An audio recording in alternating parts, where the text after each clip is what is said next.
Subscribe करें हमारे YouTube channel साधना gold को और पाएं वीडियो सबसे पहले। और हाँ, बेल आइकन दबाना ना भूलें। जीवन में जब आप अपना संकल्प भगवान से जोड़ देते हैं और उस कार्य में यदि सफलता मिले तब भी मुस्कुराना चाहिए, और नहीं मिले तो सीधे भगवान का स्मरण करना चाहिए। भगवान के स्मरण मात्र से ही आपको सब कुछ मिल जाएगा। व्यास जी ने भगवान के स्मरण किया तो क्या हुआ? भगवान स्वयं को नहीं आ जाएंगे। आप कहोगे कि मैंने रोज नेत्र बंद करके भगवान का ध्यान करता हूँ। अरे भगवान इतनी सस्ता है जो सीधे आपके पास आ जाए? भगवान के स्वरूप जो महापुरुष है, संत वृंद है, जो जीते हैं केवल भगवान के लिए, वो यदि आपके निकट आ जाए तो मान लेना स्वयं भगवान आ गए। फिर सोचना नहीं कि हम भगवान के दर्शन कर रहे हैं कि संत के शरीर यही है, ये नहीं, ये पंच तत्व से हम जो अपना शरीर मेरा वही उन संत सदगुरु के, परंतु ये विचार मत करना मेरे ही शरीर उनके, वो भी एक अपराध होता है। गुरु का शरीर इन पंच तत्व से भी ऊपर होते हैं। वो केवल हम सभी को भगवान से जोड़ने के लिए ही संत का कर्तव्य है। जब व्यास जी के आश्रम में देवर्षि नारद जी पधारे तो देवर्षि नारद जी ने व्यास जी की नम्रता को देखी। आप कहीं किसी संत को दर्शन किए होंगे, एक संत चाहे कितने भी बड़े हो, आपकी दृष्टि में रेगारी महाराज अमुक संत बहुत श्रेष्ठ है, लेकिन उनके निकट अगर कोई संत आते हैं तो साष्टांग दंडवत करने लग जाते हैं, उनके चरण की धूल वो लेते हैं, उनके चरण की धूल वो लेते हैं कि हम दोनों तो बराबर ही है। जो प्रभु आप में विराजमान है वही प्रभु हम में विराजमान है। आज हम अगर अलग हो रहे हैं, समाज अलग हो रहे हैं, यदि उन संतों की तरह हमारे हृदय में भी प्रेम रहेगा तो हम कभी दुखी हो ही नहीं सकते। हम सदा प्रसन्नता में रहेंगे। आज घर में, परिवार में हम सब अलग हो रहे हैं, एक दूसरे पर विश्वास नहीं कर रहे हैं। लेकिन देखिए, जब व्यास जी समस्त ग्रंथों की रचना करने के बाद देवर्षि नारद जी के आगमन हुए, देवर्षि नारद जी बीना को बजाते हुए, हरि को गुनगाते हुए देवर्षि नारद जी जब आए तो व्यास जी साष्टांग प्रणाम किए।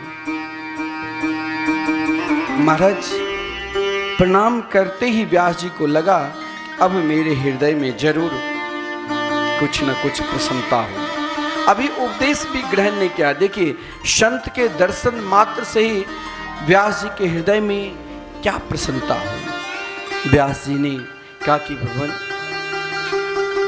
समाज किस ओर जा रहे हैं? हर व्यक्ति किसी न किसी कारणवशात अपने अंदर ऐसा दुख समा लिया है। कोई महाराज परिवार से, कोई पड़ोसी से, कोई किसी से। मैं चाहता हूँ कि समस्त व्यक्ति प्राणी मात्र मुस्कुराते रहे, प्रसन्नता में रहे। तो व्यास जी ने कहा, जीवन की प्रसन्नता ही एकमात्र प्राणी मात्र को घर में, परिवार में रहते हुए भगवान का स्मरण करना चाहिए। न यद वचश्चित्र पदम हरेर्यशो जगत पवित्रम प्रगृणीत करहे चे तदवा यशम तीर्थमुशन्ति मानसा न यत्र हंसा निर्मन्तु शिक्षया। जीवन में आप बहुत बड़े कार्य कर लेते हो। हम आज गांव में से बाहर वर्षों से खूब धन एकत्रित किया, अभी मेरा धन कोई मालूम ही नहीं कि हम इतने बड़े हैं। आकर महाराज 10, 20, 25, 50 गाँव के लोगों को बुलाकर खूब दान दक्षिणा देने लग जाते हैं। और जब वो चला जाता है तो मेरे अंदर अभिमान आ गया, अरे मैंने आज 10 गांव को एक साथ बैठाकर भोजन कराया, मुझसे अधिक धनवान कौन होगा। यह अभिमान, यही पाप है। सब कुछ करने के बाद भी आपके अंदर, अरे गांव में एक उपनयन संस्कार या कुछ कोई त्योहार करता है, 100, 200, 500 आदमी को कुछ बांट दिया, कंबल बांट दिया, लोटा बांट दिया, तो दिन में जहां भी जिसके दरवाजा पर बैठेंगे वही बोलेगा पहले। परंतु यहां पर व्यास जी देखिए कितने बड़े कृत्य किए।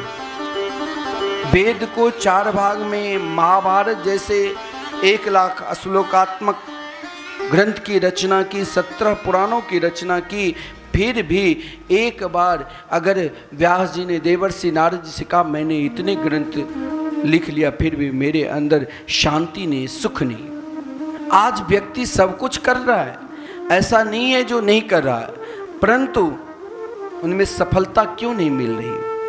क्योंकि अभी तक उसने किसी महापुरुष संत के आश्रय ग्रहण नहीं किया, दीक्षा नहीं ली। ऐसे महापुरुषों के शरण में जाना चाहिए,